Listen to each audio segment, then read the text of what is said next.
Hello दोस्तों, मैं जाकिर हुसैन आपके अपनी जेडएस क्लासेस में स्वागत करता हूं। आइए हम जियोग्राफी सीरीज को लेकर आगे बढ़ते हैं। ये वीडियो नंबर 4 होगी और ये जो क्वेश्चन है ये 6 to 12 से चुनकर सीरीज बनाई गई है। तो हम इस सीरीज को आगे बढ़ाते हुए देखते हैं क्या क्या क्वेश्चंस जो हैं, किस प्रकार क्वेश्चन आप दिए गए। तो चलिए शुरू करते हैं टेस्ट को। दिया कि भारत के पश्चिम में कौन सा समुद्र स्थित है। भारत के पश्चिम में बात चलिए भारत के पश्चिम की, ये वाला हिस्सा की बात कर रहे हैं। तो ये आपका ईस्ट हो गया और ये हो गया वेस्ट, ये है साउथ और ये है नॉर्थ। तो पूछे कि भारत के पश्चिम में, पश्चिम वाला ये हिस्सा हो गया, ये पूरा हिस्सा हो गया ये वाला। तो काला सागर, अरब सागर, बंगाल की खाड़ी, लाल सागर, इनमें से कोई नहीं है एक से अधिक। तो ये कहा अरब सागर है। दक्षिण में कौन सा है? हिंद महासागर है। यह क्या है? बंगाल की खाड़ी है और ये वाला हिस्सा जो है पूरी पर्वतों से हमारा घिरा हुआ है। नेक्स्ट क्वेश्चन है कि निम्नलिखित राज्यों में से किसके 3 तरफ अंतर्राष्ट्रीय सीमाएं हैं? कौन सा ऐसा राज्य है भारत का जिसमें 3 तरफ से अंतर्राष्ट्रीय सीमाएं हैं? असम, नागालैंड, पश्चिम बंगाल, त्रिपुरा, इनमें से कोई नहीं है एक से अधिक। देखिए त्रिपुरा जो है ये तीन तरफ से अंतर्राष्ट्रीय सीमाओं से घिरा हुआ है। राइट ऑप्शन जो होगा सी होगा। नेक्स्ट है कौन सा प्रायद्वीपीय भारत का सबसे सुदूर दक्षिणी सिरा है? सुदूर दक्षिणी सिरा की बात कर रहा है, मतलब भारत से क्या है? दूर। तो भारत का सुदूर मतलब भारत से दूर दक्षिणी सिरा क्या है? तो यहाँ पर देखिए दिया है इंदिरा पॉइंट, कन्याकुमारी, पॉलीस्ट्रेट, कैप केमोरियन, इनमें से कोई नहीं है एक से अधिक। तो ये हमारा क्या है? इंदिरा पॉइंट है। और भारत का जो है कहा देगा स्थलीय सीमा का दक्षिणी सिरा क्या है? तो होगा कन्याकुमारी। लेकिन यहाँ पर सुदूर की बात कर रहा है, सुदूर दक्षिणी पॉइंट की बात कर रहा है, तो होगा इंदिरा पॉइंट। ठीक है ना। और 2004 में यह 2004 में जो है इसका नाम क्या रखा गया था? इंदिरा पॉइंट रखा गया था, क्योंकि सुनामी आती है। सुनामी जब आती है तो वहीं पर क्या होती है, कुछ जो द्वीप थे वो डूब गए थे। तो डूबने के साथ साथ जो वहाँ पर राजीव गांधी जो है वहाँ पर क्या करने जाते हैं? दौरा करने जाते हैं और उस जगह को नाम दे के आते हैं इंदिरा पॉइंट नाम देकर। ठीक है। नेक्स्ट है कि भारत का दक्षिणी भाग त्रिकोणीय आकार का है। भारत का दक्षिणी हिस्सा जो है त्रिकोणीय आकार का है। तो उस त्रिकोणीय आकार को हम क्या कहते हैं? प्रायद्वीप कहते हैं, मैदान, रेगिस्तान, द्वीप, इनमें से कोई नहीं या एक से अधिक। देखिए उस हिस्से को हम क्या कहते हैं? प्रायद्वीप कहते हैं। राइट ऑप्शन जो होगा ए होगा। ये त्रिकोणीय हिस्सा जो बात कर रहा है तो इसी को हम कहते हैं क्या? प्रायद्वीपीय कहते हैं। नेक्स्ट क्वेश्चन, भारत का न्यूनतम बिंदु कौन सा है? भारत का न्यूनतम बिंदु वायनॉड, कुटनॉड, चेसिनॉड, इंदिरा पॉइंट, इनमें से कोई नहीं एक से अधिक। बात कर रहे हैं भारत का न्यूनतम पॉइंट की बात कर रहा है, तो ये होता है कुटनॉड। राइट ऑप्शन बी होगा। नेक्स्ट क्वेश्चन है हमारा कि भारत और प्लस चीन, भारत और चीन के बीच की सीमा रेखा को क्या कहते हैं? 24वीं पैरेलल रेखा होती है, समांतर रेखा, रेड क्लिफ रेखा, डुरंड रेखा, मैकमोहन रेखा, इनमें से कोई नहीं है एक से अधिक। देखिए तो भारत और चीन के बीच जो सीमा का निर्धारण करती है उस सीमा को हम कहते हैं मैकमोहन रेखा। राइट ऑप्शन जो होगा डी होगा। नेक्स्ट उसमें मैकमोहन लाइन भारत और किस अन्य देश के साथ सीमा शेयर करती है? मैकमोहन रेखा तो वह चीन के साथ। देखिए अभी हमने ऊपर किया क्वेश्चन उसी को दे दिया है। नेक्स्ट क्वेश्चन, निम्नलिखित में से किसे भारत और पाकिस्तान के बीच की सीमा रेखा माना जाता है? भारत और पाकिस्तान के बीच की सीमा रेखा किसको माना जाता है? सीमांत रेखा, ऑर्डर्स, निषेध रेखा, मेसन्स, रेड क्लिफ रेखा, इनमें से कोई नहीं एक से अधिक। देखिए रेड क्लिफ, अब रेड का मतलब क्या होता है? खतरा होता है। तो जब भी खतरा होता है तो हमेशा भारत और पाकिस्तान के बीच जब भी कोई चीज़ होती है वो क्या होती है? बहुत ही इंटरेस्टिंग हो जाती है, चाहे मैच को लेकर के हो, चाहे युद्ध को लेकर के हो। ठीक है, चाहे युद्ध की बात को हो या चाहे भारत पाकिस्तान के अंदर घुस मार दे, चाहे भारत अपनी मिसाइल गिरा दे, तो ये सारी चीज़ों को लेकर बहुत ही क्या होते हैं हम लोग इंटरेस्टिंग हो जाते हैं। और ये सब चीज़ें कब होती है? जब हमारे किसी के बीच क्या होती है? खतरे की चीज़ होती है। तो रेड से क्या होगा? Red Cliff. नेक्स्ट क्वेश्चन है पृथ्वी के स्थलीय क्षेत्र में भारत का हिस्सा, मतलब पृथ्वी का जो पूरा ग्लोब है, पूरी पृथ्वी है, उस पर भारत कितना परसेंट जो होता है मिट्टी का शेयर करता है, मतलब अपनी क्षेत्रफल का शेयर करता है? अनुमानित 2.8, 2.4, 2.20, 3.0, इनमें से कोई नहीं एक से अधिक। वह 2.42 शेयर करता है, मतलब 2.42 पर जो है पूरा भारत जो है स्थित है। राइट ऑप्शन बी होगा। नेक्स्ट क्वेश्चन की क्षेत्रफल की दृष्टि से भारत विश्व के देशों में कौन सा स्थान रखता है अपना? 5वां, 6वां, 7वां, 8वां, इनमें से कोई नहीं एक से अधिक। तो ये होता है 7वां। कौन रखता है? 7वां। राइट ऑप्शन सी होगा।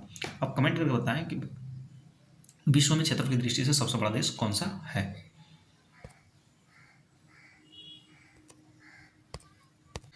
नेक्स्ट क्वेश्चन है यहाँ पे, देखिए कट गया है कि म्यांमार जो है किस राज्य के साथ, ठीक ना, सीमा शेयर करता है? असम, नागालैंड, मिजोरम, मणिपुर। तो नागालैंड, मिजोरम और मणिपुर ये जो हो गया निचली हिस्सा हो गया। बात कर रहा है कि म्यांमार जो है किससे कर रहा है, तो ये असम से करता है। किससे करता है? असम से करता है।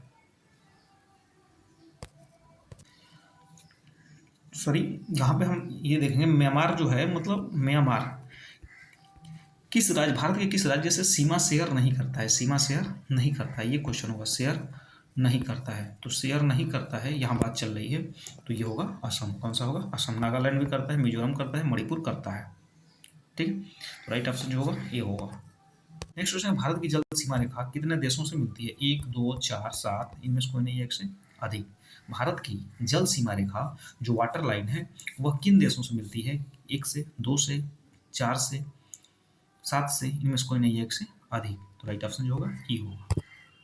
नेक्स्ट क्वेश्चन, निम्नलिखित में से किस देश की भारत के साथ सबसे लंबी स्थलीय सीमा है? कौन सा देश जो है भारत के साथ सबसे लंबे स्थलीय सीमा जो होता है, लैंड लाइन जो है, क्या करता है? शेयर करता है या टच करता है? क्या चीन, नेपाल, पाकिस्तान, बांग्लादेश, इनमें से कोई नहीं, तो ये करता है बांग्लादेश। लगभग 4000 के करीब करता है, 4046 के करीब करता है। जबकि सबसे कम करता है वो अफगानिस्तान करता है, लगभग 96 किलोमीटर, 94 या 96 किलोमीटर के बीच टच करता है। तो सबसे कम करता है कौन? अफगानिस्तान। और सबसे ज़्यादा कौन करता है? बांग्लादेश करता है। नेक्स्ट क्वेश्चन है, कौन सी खाड़ी भारत तथा श्रीलंका के बीच विभाजन का कार्य करता है? यदि ये हमारा भारत है, ठीक है, तो यहाँ पर मानते हैं श्रीलंका हमारा है, तो इसके बीच जो है कौन सी खाड़ी है जो क्या करती है? अब खाड़ी क्या होती है? दो उठे हुए भूभागों के बीच, दो पर्वतों के बीच के हिस्से को जो गर्त होती है उसको हम खाड़ी कहते हैं। तो भारत और श्रीलंका को विभाजित करने वाला कौन है?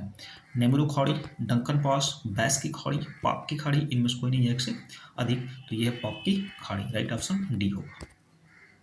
नेक्स्ट क्वेश्चन है, निम्नलिखित में से कौन सा भारतीय राज्य जो है सीमा, अंतर्राष्ट्रीय सीमाओं को स्पर्श नहीं करता है? मतलब कौन सा भारतीय राज्य जो अंतर्राष्ट्रीय, इंटरनेशनल जो लाइन है, इंटरनेशनल जो सीमा है उसको कभी टच नहीं कर रही है? पश्चिम बंगाल करती ही है, हिमाचल प्रदेश ये भी करता है, पंजाब ये भी करता है, हरियाणा जो है नहीं करता है। राइट ऑप्शन बी होगा। नेक्स्ट क्वेश्चन, निम्नलिखित में से कौन सा कथन नाथुला दर्रा के बीच में सही है? यह सिक्किम, नाथुला दर्रा जो सिक्किम को तिब्बत से जोड़ता है, यह प्राचीन रेशम मार्ग का मुख्य मार्ग है, यह वर्ष 2006 में फिर से खोला गया है। उत्तर दे रखा है ऑप्शन 1, 2, 3 तीनों सही है, 1 और 2 सही है, केवल 2 और 3 सही है, केवल 1 और 3 सही है, या इनमें से कोई नहीं। देखिए पहली बात है कि नाथू का सिक्का, यहाँ से याद कर सकते हैं नाथू का सिक्का, तो नाथू मतलब नाथुला दर्रा जो है वो किसको, सिक्का मतलब सिक्किम को जोड़ता है तिब्बत से, तो पहला सिक्का, और इसको प्राचीन रेशम मार्ग भी कहा गया है। यह वर्ष 2006 में खोला भी गया, तो राइट ऑप्शन जो होगा ए होगा। निम्नलिखित में से कौन सा युग्म सही सुमेलित नहीं है? लिपुलेख उत्तराखंड, नाथुला उत्तर अरुणाचल प्रदेश, रोहितांग हिमाचल प्रदेश, पालघाट केरल, इनमें से कोई नहीं, एक से अधिक। बात चल रही है किसमें सुमेलित नहीं है, तो लिपुलेख दर्रा जो है उत्तराखंड में से संबंधित नहीं है, सो राइट ऑप्शन ए होगा। आप कमेंट करके बताएं कि लिपुलेख दर्रा कहाँ पड़ता है। नेक्स्ट क्वेश्चन करेंगे, निम्नलिखित दर्रों में से किस दर्रे से होकर लेह जाने का रास्ता है? लेह जाने का हम किस दर्रे को पास करेंगे तो लेह दर्रा में पहुंच जाएंगे, मतलब लेह पहुंच जाएंगे। जोजिला, शिपकिला, चुम्बी घाटी, आटी नहीं है घाटी है, और बनिहाल दर्रा, इनमें से कोई नहीं, तो ये हमारी पड़ती है चुम्बी घाटी। जैसे हम चुम्बी घाटी को पार करेंगे तो हम कहाँ पहुंच जाएंगे? ये वाला जो हमारा हिस्सा है भारत का, ये देखा जाए ऐसे, तो जब ये वाला हिस्सा देखा जाएगा तो हम यहाँ पार करेंगे तो कहाँ पहुँच जाएंगे? लेह में, तो यह है चुम्बी घाटी। Right option C. क्वेश्चन निम्नलिखित में से कौन सा कथन वहाँ स्थित दर्रे के साथ सुमेलित नहीं है? बनिहाल दर्रा फिर पंजाल से, जेलेपला जास्कर श्रेणी से, जोजिला दर्रा बृहद हिमालय से, खारदुल दर्रा लद्दाख पर्वत श्रेणी से, इनमें से कोई नहीं। बात चली यहाँ पे कि वह स्थित दर्रे के साथ सुमेलित नहीं है, कौन सा दर्रा जो है सुमेलित नहीं है, तो यहाँ पे जेलेपला जो दर्रा है, ठीक ना, वह जास्कर श्रेणी के अंतर्गत नहीं है। बाकी बनिहाल दर्रा फिर पंजाल श्रेणी में है, जोजिला दर्रा बृहद हिमालय में है, खारदुलंग दर्रा जो है वह लद्दाख श्रेणी में है, तो इसका राइट ऑप्शन क्या होगा? बी होगा। नेक्स्ट, इनमें से कौन सी भारत और चीन के मध्य स्थित 3 व्यापारिक जांच चौकियां बिजनेस चेक पोस्ट में शामिल नहीं है? बिजनेस चेक पोस्ट में जो है शामिल नहीं है, और वो अभी किसके बीच है? तो भारत और चीन के बीच की बात चल रही है। 3 व्यापारी जांच चौकियां हैं। तो कौन सा दर्रा है इसमें? लेपुलेख दर्रा, नाथुला दर्रा, खैबर बरी, सिलसिला दर्रा। देखिए खैबर बरी जो है यह चौकियों में शामिल नहीं है। बाकी जो लेपुलेख है, नाथुला है, सिपकिला दर्रा जो है, ये जो है व्यापारिक जांच चौकियों में शामिल है। तो राइट ऑप्शन क्या होगा हमारा? सी होगा। नेक्स्ट, निम्नलिखित में से कौन सा दर्रा सिक्किम को चीन से जोड़ता है? सिक्किम को चीन से जोड़ने का काम करता है कौन सा दर्रा है, कौन सा पास है? ठीक है ना। बाड़ा बच्चा दर्रा, नाथुला दर्रा, माना दर्रा, देवसा दर्रा, इनमें से कोई नहीं एक से अधिक। तो करेंगे चीन से जोड़ता है तो नाथुला दर्रा। नाथुला दर्रा जो है ये क्या करता है? चीन से जोड़ने का काम करता है। और कमेंट करके आप बताएंगे कि भारत और चीन की जो युद्ध हुआ था वह कब हुआ था, किस सन में हुआ था। नेक्स्ट कि भारत और चीन के बीच स्थित काराकोरम दर्रा नामक पहाड़ी दर्रा इनमें से किसके निकट स्थित है? भारत और चीन के बीच स्थित काराकोरम दर्रा नामक पहाड़ी किसके निकट स्थित है? कारगिल के, पठानकोट, तवांग, श्रीनगर, इनमें से कोई नहीं है एक से अधिक। तो देखिए भारत और चीन के बीच स्थित जो काराकोरम दर्रा जो है नामक पहाड़ी वह निकट स्थित है तो कारगिल के बीच है। और आप कमेंट करके ये भी बताएं कि कारगिल युद्ध कब हुआ था? कारगिल युद्ध कब हुआ था? कमेंट करके अवश्य बताएंगे। नेक्स्ट क्वेश्चन है कि दिफू दर्रा कहाँ स्थित है? हिमाचल की पंजाल श्रेणी में, अरुणाचल हिमालय में, कश्मीर तथा उत्तरी पश्चिमी हिमालय में, दार्जिलिंग और सिक्किम वाले में, इनमें से कोई नहीं है एक से अधिक। बात चलिए किसकी? दिफू दर्रा की। तो दिफू दर्रा जो स्थित है वह अरुणाचल की हिमालय श्रेणी में स्थित है। सो राइट ऑप्शन क्या होगा? बी होगा। नेक्स्ट क्वेश्चन, दक्षिण पश्चिमी भारत की पश्चिमी घाट पर्वत श्रृंखला में, दक्षिण पश्चिमी भारत के पश्चिमी घाट पर्वत श्रृंखला में निम्नलिखित विकल्पों में से कौन सा एक महत्वपूर्ण पर्वतीय दर्रा है जो नीलगिरी पहाड़ियों को उत्तर और अन्नामलाई पहाड़ियों को दक्षिण से जोड़ता है? थाई घाट, गोरान घाट, पलक्कड़दर्श, भोर घाट। तो ये जो है आपका सी होगा। निम्नलिखित में कौन सा मिलल नहीं है? बोमडीला दर्रा अरुणाचल प्रदेश में, नाथुला दर्रा सिक्किम में, भोर घाट हिमाचल प्रदेश में, पाल घाट केरल में, इनमें से कोई नहीं। देखिए तो भोर घाट, पाल घाट जो हिस्सा है, ठीक है ना, वह आता है कौन सा? दक्षिणी वाले हिस्से में आता है ये। तो इसलिए हिमाचल प्रदेश हमारा कहाँ है? ऊपर है। तो यहीं से हमको कैच इसको पहचान लेना है। तो राइट ऑप्शन क्या होगा? सी होगा। मतलब भोर घाट जो है हमारा हिमाचल प्रदेश में स्थित नहीं है, बाकी सब जो है सुमिलित है। नेक्स्ट क्वेश्चन, निम्नलिखित कौन सा दर्रा श्रीनगर और लेह को जोड़ने का काम करता है? श्रीनगर और लेह को कनेक्ट करने का काम कौन करता है? जोजिला, बाड़ा चा दर्रा, नाथुला दर्रा, जिलेपिला दर्रा, इनमें से कोई नहीं है एक से अधिक। तो जोजिला दर्रा जो है यह श्रीनगर और लेह दोनों को जोड़ने का काम करता है। नेक्स्ट क्वेश्चन है खैबर पास पाकिस्तान को किससे जोड़ता है? खैबर दर्रा जो है पाकिस्तान को किससे जोड़ता है? भारत, अफगानिस्तान, ईरान, उज्बेकिस्तान, इनमें से कोई नहीं है एक से अधिक। खैबर दर्रा, खैबर पास जो है निम्नलिखित में से किसको पाकिस्तान के साथ जोड़ता है? ठीक है, भारत, अफगानिस्तान, ईरान, उज्बेकिस्तान, इनमें से कोई नहीं है एक से अधिक। तो अफगानिस्तान जो खैबर दर्रा जो है वह अफगानिस्तान और पाकिस्तान को जोड़ने का काम करता है। सो राइट ऑप्शन जो होगा आपका बी होगा। दोस्तों लाइक और सब्सक्राइब शेयर जरूर करें, कमेंट करें, बताएं क्लास कैसी लगी, ठीक है ना। वीडियो को देखें, धन्यवाद।